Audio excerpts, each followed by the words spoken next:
Um, we've got quite lucky today with all our AI panelists following on with Jan and DeepMind. We have another one of the godfathers of AI. Jürgen's been doing research in this field for, well, since you were a kid, really, and has come up with many of the pioneering concepts that people use every day, not only sort of academic insights, but also in commercial applications that we all have in our phones and our websites and our cars. And Jürgen, I had the pleasure of spending some time with you in Lugano earlier this year for a story I did, and I just thought you had one of the more unique stories of how you got into this. Your brother was telling me you've been dreaming of AI since you were 12 or 15 years old.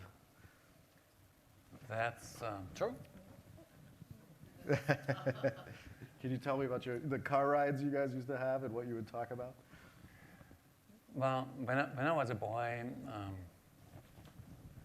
I thought about how could a little guy maximize his impact, and then in the beginning I thought the way of maximizing impact is you have to become a physicist, and my hero was Einstein back then.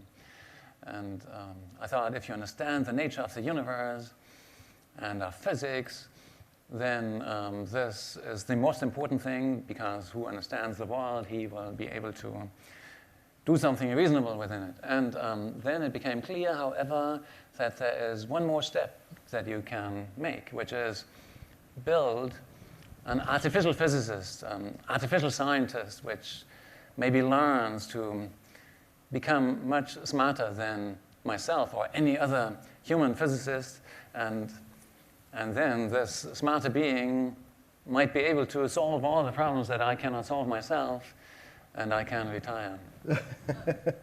And so you set out on this quest and really dug into the field. Why did you, this field has developed over so many decades, but why did you end up in Lugano as opposed to, I guess at the time when you were digging into this, the US had funded a lot of AI research and the Canadians were getting into this. Why did you end up in Lugano? So maybe it was not so obvious back then. Back then, the most obvious and most prominent major AI project was actually in Japan. Okay. It was called the Fifth Generation Project. It was about Prolog and logic programming and deduction. And that grabbed all the headlines, and people said, and now look, the Japanese are getting ahead and in AI as well, and so on. We have to catch up. Back then, the situation was like that. So Europe, of course, was the cradle of computer science and of computers and also of deep learning and stuff like that. However, funding for AI in this modern type of learning and neural network-based learning, that was limited. However, there was one country, namely Switzerland, which was maybe kind of an exception. And during the 90s then, they really consistently provided funding for this type of research. I came to Switzerland in 1995, and that was more like an accident, okay? There was an institute for artificial intelligence, and they had an open co-director position. And with my friend Luca Maria Gamadella, then I grew that institute, and it was just working nicely. Back then, I didn't think that I'm going to spend there 20 years of my life or something. I thought maybe I'll be gone again in 2 years, but it really ran nicely. And then the Swiss National Foundation, they funded all this research on deep neural networks in the 90s, when few other people apparently got funding for that. And so we greatly profited from the Swiss taxpayer and also from Bavarian taxpayers. And today that pays off, because all of you have these methods now on your smartphones. So think of the Swiss taxpayers next time you use speech recognition. And it's it's a very beautiful place. So there's worse places you could have ended up for 20 years. Tell me, I feel like you have your opinion on this runs a little bit counter, at least to the narrative in the United States, which is that the US companies are funding so much AI, China is funding so much AI. I live in Silicon Valley, where I have to say, like, the impression is that maybe Europe is not putting as much money into this. We'll have trouble keeping up. We had somebody from DeepMind here, so obviously they're doing cutting edge work. But so now when it feels like we're in a bit of a race at the moment, thanks. Now that it feels like we're in a bit of a race around AI, how do you feel like Europe is it investing enough? Do you feel like it's keeping pace with the US and China?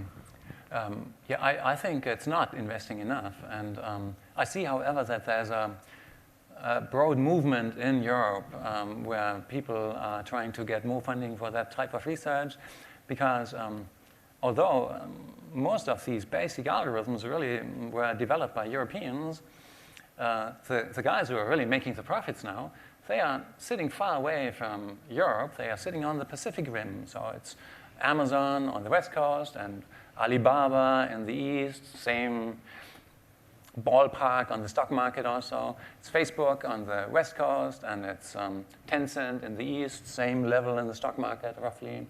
And Apple and Samsung, sometimes even more profitable as Apple. And these companies, they make a lot of money by using AI to improve the user experience. At the moment, however, most of these profits in AI are really in marketing. And marketing is just a tiny part of the world economy. It's big enough to make these companies pretty much the most valuable companies in the world.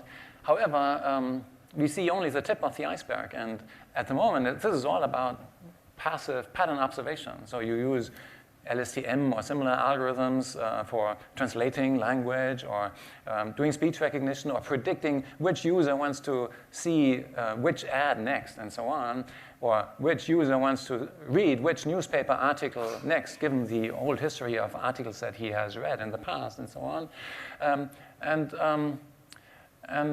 All of that is important, very important, but it's just a small percentage of the world economy. The next big thing is going to be machines that are going to get smart and that not only do passive pattern observation, but really interact with the world, act, perceive, achieve arbitrary goals in complicated worlds. And this is going to change lots of professions in manufacturing and so on. This is going to be much bigger, and there it's not yet clear that the companies on the Pacific Rim will have an edge, because the data that you need to train these machines, you can't get them on social networks or whatever. You have to have robots that experiment with the world and get new data through their experiments and figure out how the world works, and then become better problem solvers in the process. And there, I see a tremendous opportunity for European companies, because here's the place where many of these things are made. For example, IBM Watson headquarters of Internet of Things are not in America, but in Munich, because many of the things, the smart things, are being made there. And so there I see much of the competition actually more in Japan and Korea, and more China. And so let's see who is going to participate best from this next wave of AI. I'm trying to convince politicians in Europe that they should be investing a lot in that type of research, combining machines and robots with deep learning and with AI. It's going to be huge, and Europe can only mess it up. So let's do that. So I totally get what you're saying. It's an interesting take on it. There is a notion that a company like Google that is putting so much money into AI, and I totally get what you're saying. Maybe they're distracted putting it into the wrong applications, or just sort of consumed by that. Yeah. But there are people that I've talked to in this field that suggest, whether it's a country or it's a company, that there could be kind of one superpower that does make a giant breakthrough in AI ahead of everybody else, and gets kind of total dominance of the field, at least for a point in time. Do you see that as any sort of likely scenario?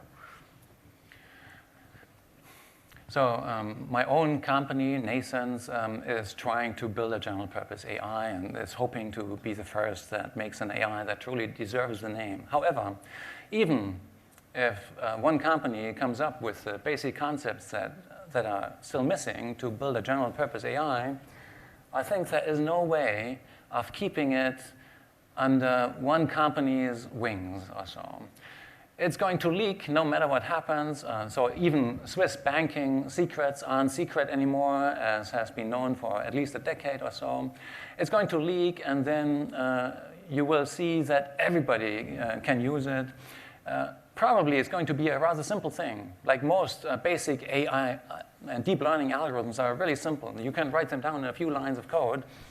So probably it's going to spread in a way that will have lots of open source versions, and then everybody will be able to download it and use it for all kinds of purposes. Just like today, everybody can download the basic deep learning algorithms, LSTM and stuff like that, and immediately apply it for his own purposes. So in principle, I think all of this AI research is very democratic at heart. It tends to spread quickly. Even if you try to keep it under wraps, even then it tries to escape and tends to spread rapidly. And so I'm rather convinced that we won't have one super AI dominating everything or one single company dominating everything. No, it's going to be a tough competition between many different companies and places and institutes.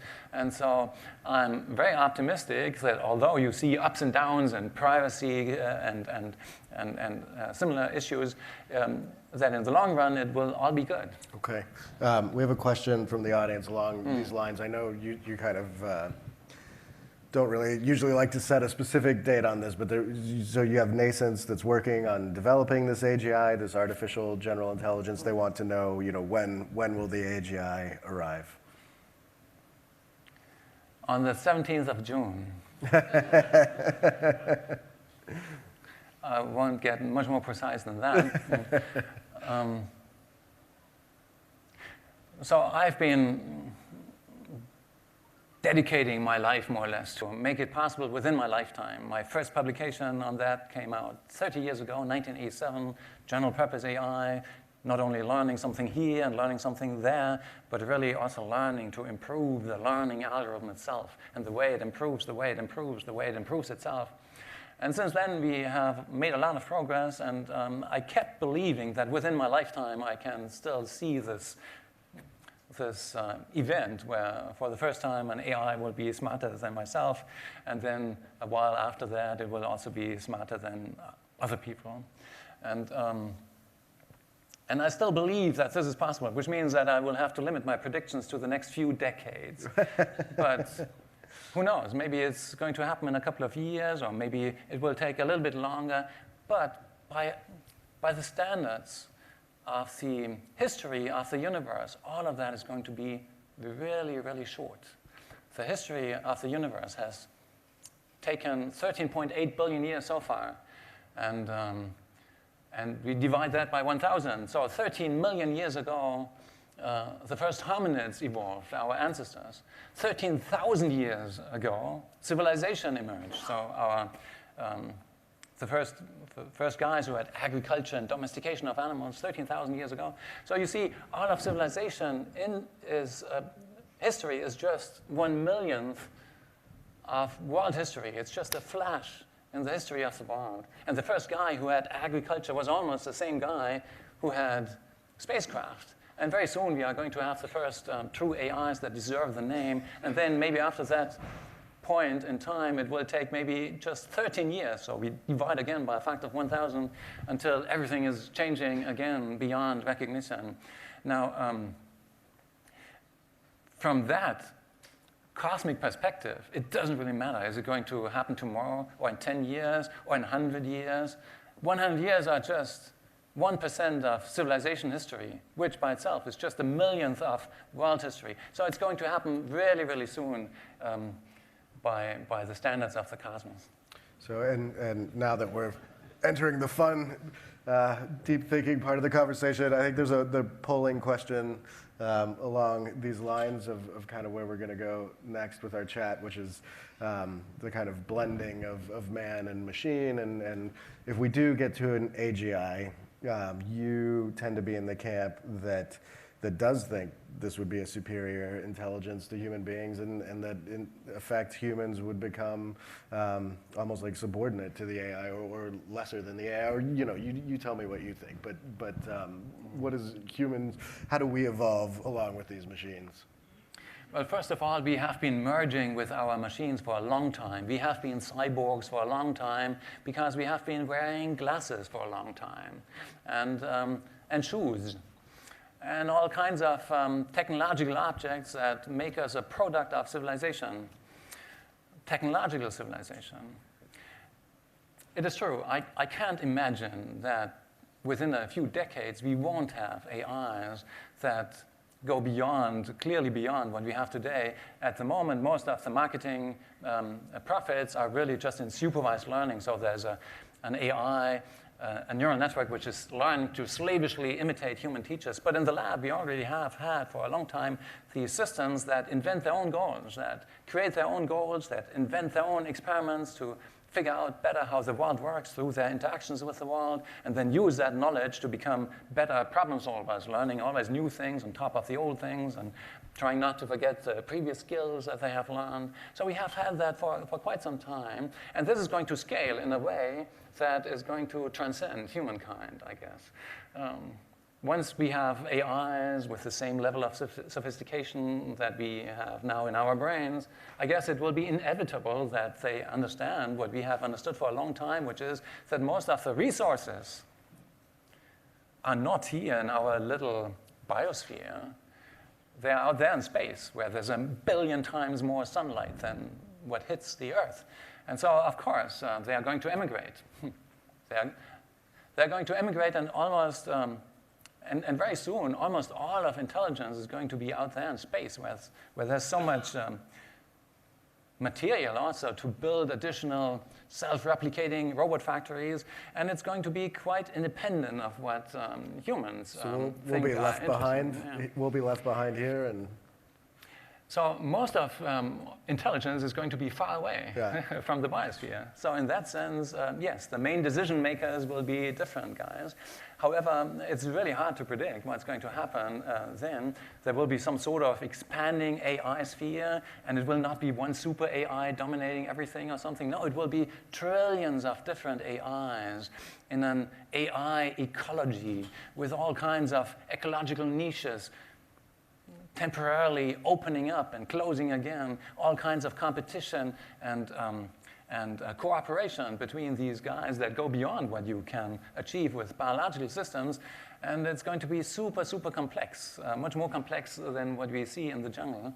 And it's very hard to predict the details of that, but it seems inevitable that something like that is going to consume not only our solar system, but also the entire galaxy within a few 100,000 years, just limited by the laws of physics, by light speed, and at some point the galaxy is going to be covered by senders and receivers, such that the AIs can travel the way they are already traveling in my lab, which is by radio, by wireless, from sender to receiver. And so this is the beginning of a huge new development which transcends humankind, because humans can't even follow that. So you always talk about this with such enthusiasm and certainty, and I guess for me it seems like a much